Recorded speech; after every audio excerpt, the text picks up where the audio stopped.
Hello friends, welcome back to my YouTube channel Study Career Point. I hope you all are doing well. So start करते हैं। देखिए हमारे आज के practice session से। तो देखिए आज का जो आपका क्वेश्चन पेपर है वो है आपका 4 फरवरी का। ठीक है, इसमें हम कवर करने वाले हैं आपका CDP पेपर 1 के जितने भी आपके क्वेश्चंस आए हुए हैं, ठीक है, उन क्वेश्चंस को करेंगे। तो देखिए स्टार्ट करते हैं हमारे फर्स्ट क्वेश्चन के साथ। तो देखिए फर्स्ट क्वेश्चन है, विकास के बारे में निम्न में से कौन सा कथन सही नहीं है। देखिए सही नहीं आपसे पूछा जा रहा है, कौन सा कथन नहीं है। तो देखिए बच्चे विभिन्न दरों पर विकसित होते हैं, बिल्कुल ठीक है। विकास अपेक्षाकृत क्रमिक होता है, देखिए डेवलपमेंट इज रिलेटिवली ऑर्डरली, बिल्कुल ठीक है। अनुवांशिकता विकास का एकमात्र कारक है। तो देखिए अनुवांशिकता जो है वो सिर्फ एक मात्र जो है आपका ओनली कॉज, ठीक है, तो एकमात्र कारण नहीं है, ठीक है। तो यहाँ आपका गलत हो जाएगा। यहाँ पर विकास जो है वो निरंतर होता है, बिल्कुल सही है। देखिए यहाँ पर नहीं कारक आपसे पूछ रहे थे, ठीक है, तो नहीं आपका कौन सा हो जाता है यहाँ पर ऑप्शन नंबर 3, ठीक है। तो ऑप्शन नंबर 3 जो है वो आपका बिल्कुल यहाँ पर सही है, ठीक है। चलते हैं देखिए नेक्स्ट क्वेश्चन पर। देखिए नेक्स्ट क्वेश्चन है, मानवीय क्षमताएं जैसे कि बुद्धि, समस्या समाधान और समालोचनात्मक चिंतन का सापेक्ष रूप से विकास के किस क्षेत्र के अंतर्गत अध्ययन किया जाता है। तो देखिए कौन से क्षेत्र के अंतर्गत जो है वो अध्ययन किया जाता है, तो वो होता है आपका कॉग्निटिव डेवलपमेंट। कौन से? संज्ञानात्मक विकास के अंतर्गत, ठीक है। तो ऑप्शन नंबर 3 जो होगा वो बिल्कुल सही आपका हो जाएगा। चलते हैं देखिए नेक्स्ट क्वेश्चन पर। अभिकथन से रिलेटेड क्वेश्चन है। देखिए अभिकथन ए आपका क्या कह रहा है, बच्चे केवल औपचारिक स्कूली शिक्षा द्वारा ही कौशल, मूल्य और रीतियां ग्रहण करते हैं। देखिए केवल यहाँ पर आप आ गया तो ये तो आपका वैसे ही गलत हो गया, ठीक है। नेगेटिव वर्ड माना जाता है केवल पेडागोजी में, ठीक है। कारण आपका क्या बोल रहा है, बच्चों का समाजीकरण जो होता है वो सरल और रेखीय प्रक्रिया होती है। देखिए समाजीकरण जो बच्चे का होता है वो केवल रेखीय और सरल नहीं होता, ठीक है। तो ये भी आपका क्या हो जाएगा, गलत हो जाएगा। तो यहाँ पर ऑप्शन नंबर 4 जो है वो आपका बिल्कुल सही है। ए और आर आपके दोनों ही क्या हैं, गलत हैं, ठीक है। चलते हैं देखिए नेक्स्ट क्वेश्चन पर। देखिए नेक्स्ट है, जीन पियाजे के अनुसार व्यक्ति किस अवस्था को प्राप्त करने के लिए समाधान की निरंतर खोज करने में लगा रहता है। तो देखिए वो जो आपकी स्टेज होती है वो होती है आपकी इक्विलिब्रेशन। क्या होती है आपकी? संतुलन। कौन सी स्टेज होती है आपकी? संतुलन, जिसमें बच्चा क्या करता है, जिस अवस्था में समाधान को पाने के लिए, ठीक है, निरंतर खोज करने में लगा रहता है, तो वो होती है आपकी संतुलन की प्रक्रिया, ठीक है। इक्विलिब्रेशन, जो इक्विलिब्रेशन होता है, ठीक है, इसके 2 पॉइंट्स आपके होते हैं, एसिमिलेशन और एकोमोडेशन, ठीक है। चलते हैं देखिए नेक्स्ट क्वेश्चन पर। देखिए नेक्स्ट है, परिकल्पनात्मक निगमनात्मक तर्क किस चरण की विशिष्ट अवस्था है। देखिए जो हाइपोथेटिकल डिडक्टिव रीजनिंग है वो कौन सी अवस्था का कैरेक्टरिस्टिक है आपका, ठीक है। तो जो हाइपोथेटिकल डिडक्टिव रीजनिंग होती है वो आती है आपकी फॉर्मल ऑपरेशनल स्टेज में। जो जीन पियाजे की जो स्टेजेस दी हुई हैं उसमें जो 4th स्टेज आपकी होती है फॉर्मल ऑपरेशनल स्टेज, उसका ही ये क्या होती है, कैरेक्टरिस्टिक होती है, ठीक है। चलते हैं देखिए नेक्स्ट क्वेश्चन पर। नेक्स्ट क्वेश्चन है, जीन पियाजे के संज्ञानात्मक विकास के सिद्धांत के अनुसार किस अवस्था में बच्चे अनैच्छिक क्रियाओं से ऐच्छिक क्रियाओं की ओर बढ़ना आरंभ करते हैं। देखिए किस स्टेज में जो बच्चे हैं वो क्या करते हैं, रिफ्लेक्सिव एक्शन से इंटरनेशनल एक्टिविटी की ओर बढ़ते हैं। तो देखिए वो स्टेज आपकी होती है संवेदी गत्यात्मक अवस्था, सेंसरी मोटर स्टेज। कौन सी स्टेज आपकी होती है, तो वो होती है आपकी सेंसरी मोटर स्टेज, ठीक है। ऑप्शन नंबर 1 जो होगा वो बिल्कुल यहाँ पर सही हो जाएगा। चलते हैं देखिए नेक्स्ट क्वेश्चन पर। नेक्स्ट क्वेश्चन है, देखिए यहाँ पर हेंज जो है वो द्विविधा को सुनने के बाद 8 वर्षीय गुरप्रीत कहता है कि हेंज को पैसा चुरा लेना चाहिए क्योंकि इसे उसकी ज़रूरत है। नैतिक तर्क के किस स्तर पर बच्चे सही और गलत का फैसला व्यक्तिगत ज़रूरतों और चाहतों के आधार पर करते हैं। तो देखिए वो स्टेज आपकी कौन सी हो जाती है, तो वो स्टेज आपकी हो जाती है इंस्ट्रूमेंटल रिलेटिव स्टेज। कौन सी हो जाती है आपकी? यांत्रिक सापेक्षिक अभिमुखता, ठीक है। देखिए जो पनिशमेंट होता है यहाँ पर बच्चे क्या करता है, पनिशमेंट से बचने के लिए जो आपकी स्टेज होती है, ठीक है, पनिशमेंट से, सजा से बचने के लिए आज्ञा पालन की जो अवस्था होती है उसको बोलते हैं हम पनिशमेंट एंड ओबीडियंस ओरिएंटेशन, ठीक है। गुड बॉय और गुड गर्ल जो ओरिएंटेशन आपकी होती है, तो देखिए गुड बॉय गुड गर्ल में क्या होता है कि बच्चे क्या करते हैं, अच्छा बनने के लिए, अच्छा दिखने के लिए, ठीक है, अच्छे व्यक्तिगत संबंध बनाने के लिए क्या करते हैं, ये वाली स्टेज आती है, ठीक है। लॉ एंड ऑर्डर ओरिएंटेशन, तो देखिए जो लॉ एंड ऑर्डर ओरिएंटेशन आपकी होती है ये क्या होती है आपकी सामाजिक व्यवस्था को बनाए रखना, ठीक है। सामाजिक व्यवस्था को बनाए रखने की जो आपकी स्टेज होती है ये वो स्टेज होती है, ठीक है। तो यहाँ पर जो आपका सही आंसर है वो आपका हो जाएगा इंस्ट्रूमेंटल रिलेटिविस्ट ओरिएंटेशन, ठीक है। चलते हैं देखिए नेक्स्ट क्वेश्चन पर। नेक्स्ट है, देखिए लेव वाइगोत्स्की के सिद्धांत की किस तरह का सिद्धांत माना गया है। देखिए जो लेव वाइगोत्स्की है उनका जो थ्योरी है वो कौन सी थ्योरी होती है, तो वो होती है आपकी सोशियो कल्चर थ्योरी। कौन सी होती है आपकी? सोशियो कल्चर थ्योरी, ठीक है। चलते हैं देखिए नेक्स्ट क्वेश्चन पर। नेक्स्ट क्वेश्चन है, लेव वाइगोत्स्की के अनुसार बच्चों में संज्ञानात्मक प्रक्रियाओं को किसके माध्यम से सुगमता दी जाती है। तो देखिए जो लेव वाइगोत्स्की है वो सबसे ज़्यादा फोकस आपका किस चीज़ पर करते हैं, तो वो होती हैं आपकी इसमें लैंग्वेज। क्या आ जाएगा आपका लैंग्वेज। देखिए जो लेव वाइगोत्स्की है वो क्या बोलते हैं आपका लैंग्वेज, ठीक है। क्या होता है उनका कल्चर टूल, क्या होता है आपका कल्चर टूल्स जो होते हैं, ठीक है। लैंग्वेज होती है आपकी, सोशल इंटरेक्शन होता है, ठीक है। कोलोबरेटिव लर्निंग आपकी जो होती है, ठीक है। ये सब आपके क्या आ जाते हैं, ये आप लेव वाइगोत्स्की किस चीज़ पर आपके ज़्यादा फोकस करते हैं, ठीक है। चलते हैं देखिए नेक्स्ट क्वेश्चन पर।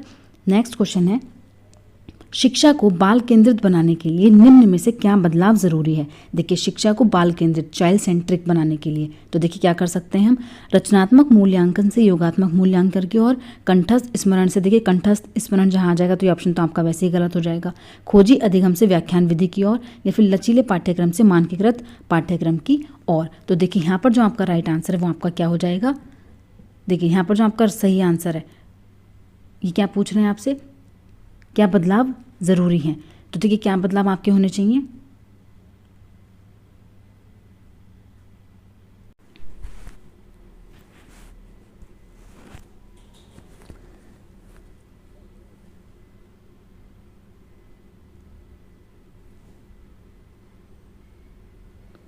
देखिए नेक्स्ट क्वेश्चन है यहाँ पर आपका, which of the following shift are required to make education child centric. देखिए शिक्षा को बाल केंद्रित बनाने के लिए निम्न में से क्या बदलाव जरूरी हैं। तो देखिए बाल केंद्रित शिक्षा का अगर हम देखें, देखिए रचनात्मक मूल्यांकन से योगात्मक मूल्यांकन की ओर, असेसमेंट की तरफ जाना है हमें, गलत है। देखिए खोजी अधिगम से व्याख्यान विधि की ओर, एक तो हम खोजी अधिगम कर रहे हैं फिर हम लेक्चर विधि की तरफ जा रहे हैं, तो ये भी आपका क्या हो जाएगा, गलत हो जाएगा।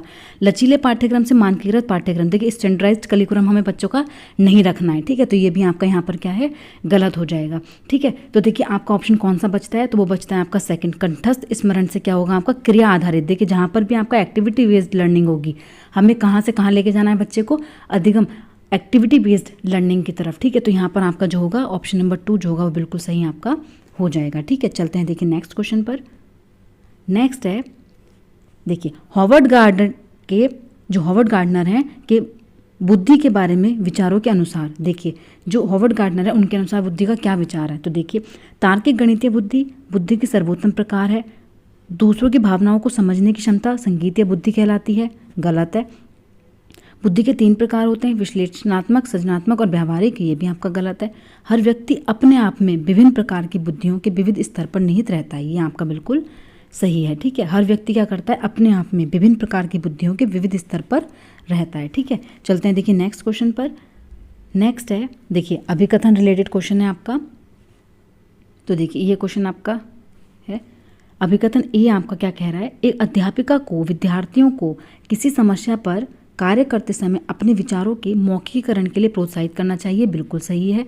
देखिए निजी वाक बच्चों के संज्ञानात्मक विकास को सुसाधित करता है, जो निजी वाक होता है वो बच्चों के कॉग्निटिव डेवलपमेंट जो होता है उसको क्या करता है, सुसाधित करता है। तो देखिए यहाँ पर क्या हो जाएगा आपका ऑप्शन, तो यहाँ पर ऑप्शन नंबर 1 जो है वो आपका बिल्कुल सही है। देखिए दोनों के दोनों ही आपके क्या हैं, सही हैं, ए और आर दोनों सही हैं और आर जो है वो ए की सही व्याख्या करता है, ठीक है। चलते हैं देखिए नेक्स्ट क्वेश्चन पर।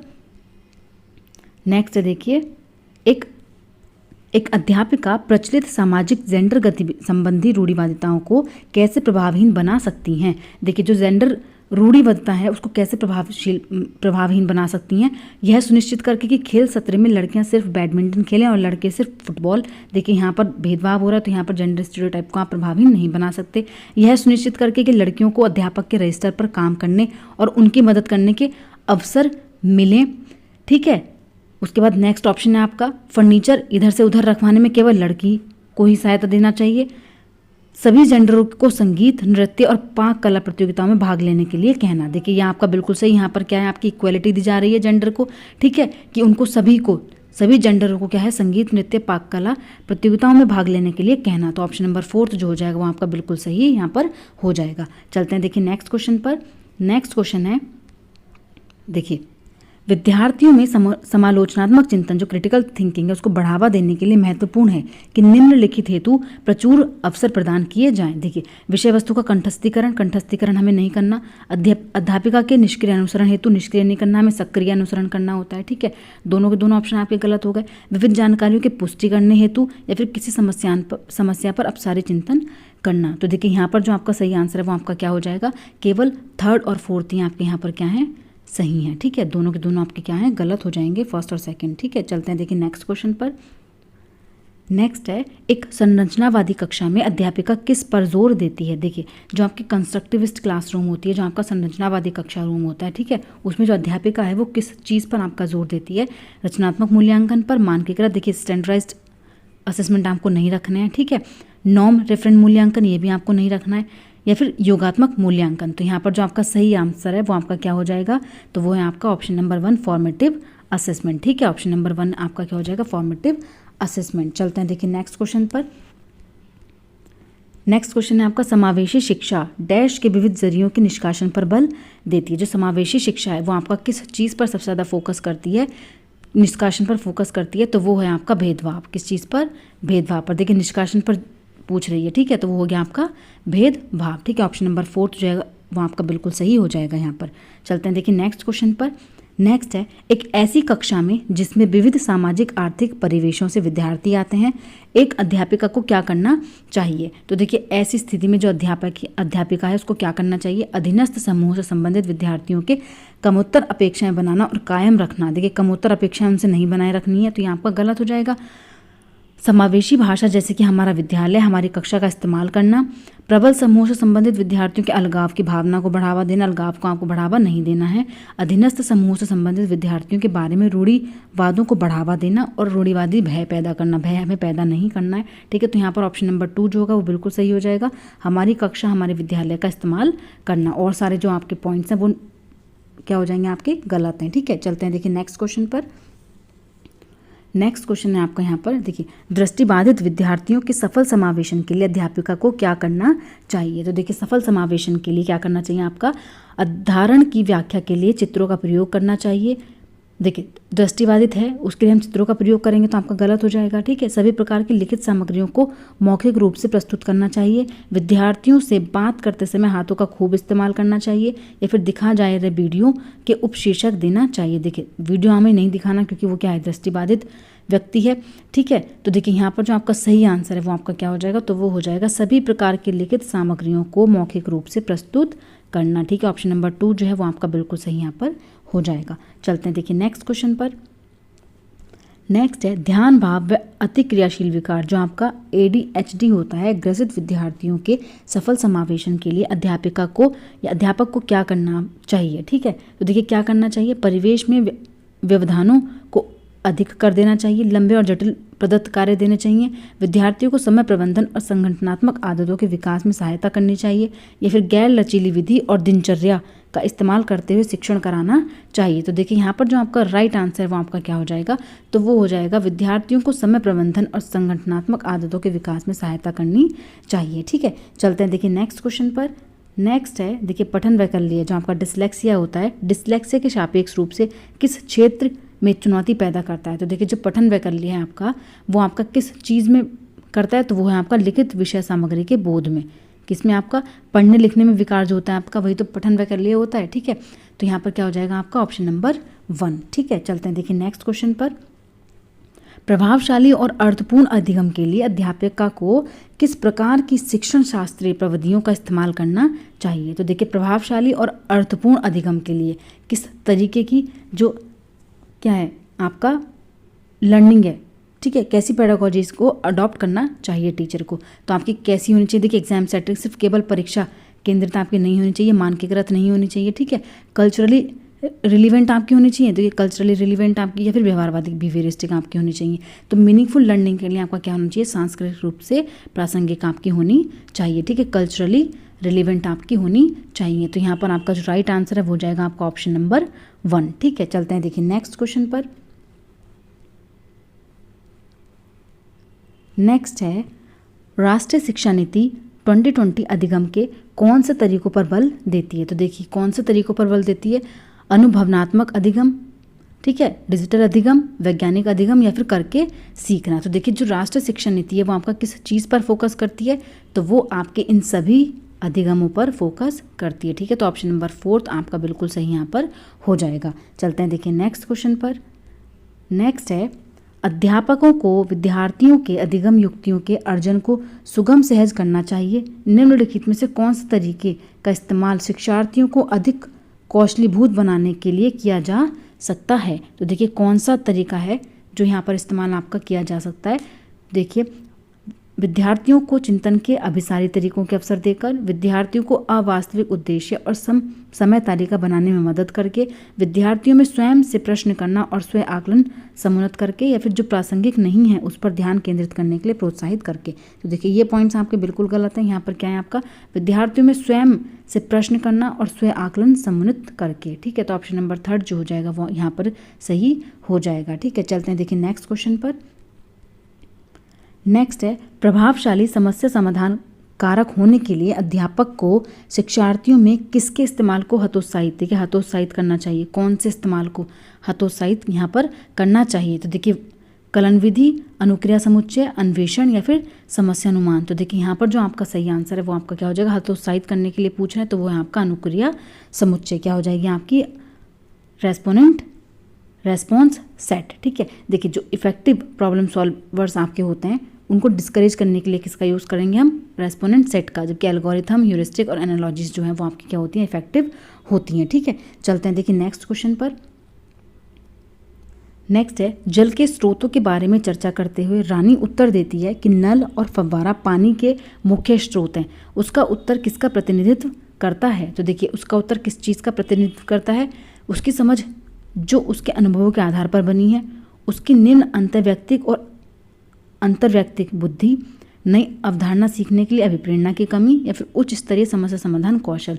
तो देखिए यहाँ पर क्या कर रही है वो, नल और फव्वारा पानी के मुख्य स्रोत हैं।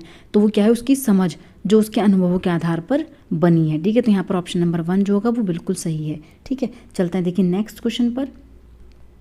नेक्स्ट है, निम्न में से कौन सा अधिसंज्ञानात्मक कौशलों का भाग नहीं है।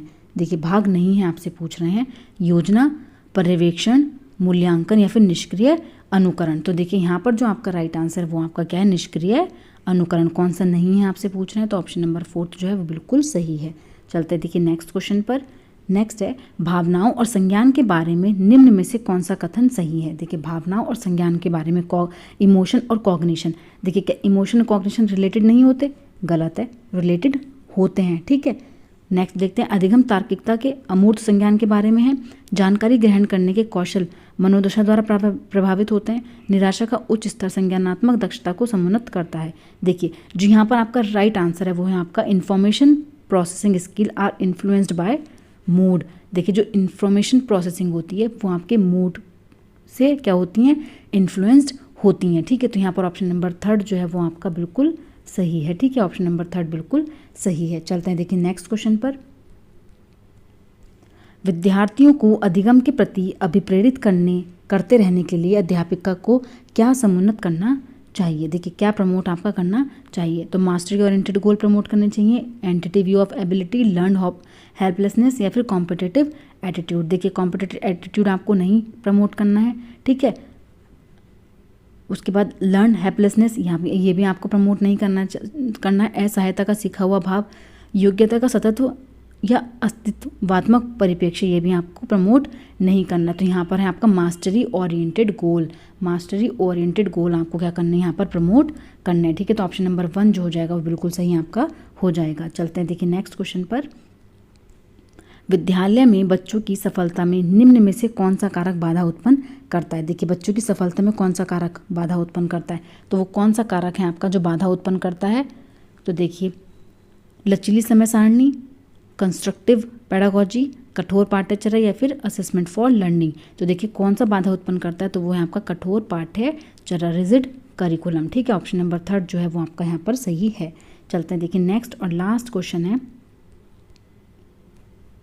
देखिए अभिकथन ए है, किसी अवधारणा को समझाते समय यह महत्वपूर्ण है कि विषय वस्तु का विद्यार्थियों के दिन प्रतिदिन के जीवन से संबंध बनाया जाए। बिल्कुल सही है। देखिए रियल लाइफ से अगर हम जोड़ेंगे तो वो आपका क्या होता है, बहुत अच्छा होता है। अधिगम कंठस्थीकरण के माध्यम से बहुत प्रभावशाली होता है। क्या अधिगम कंठस्थीकरण के माध्यम से प्रभावशाली होता है, तो ये आपका गलत हो जाएगा। तो यहाँ पर आपका ऑप्शन नंबर सही 3 है बिल्कुल। 3 ऑप्शन नंबर जो है वो आपका बिल्कुल सही है कि ए तो आपका अभिकथन ए तो सही है, लेकिन आर क्या है आपका बिल्कुल गलत है। ठीक है, तो यहाँ पर आज का आपका जो पेपर है कंप्लीट होता है। ठीक है, ऐसी ही मेरी और क्लासेस के लिए जुड़े रहिए मेरे चैनल के साथ। अगर मेरी क्लासेस आपको अच्छी लगी हो तो प्लीज़ मेरे चैनल को लाइक करें, सब्सक्राइब करें और शेयर करें।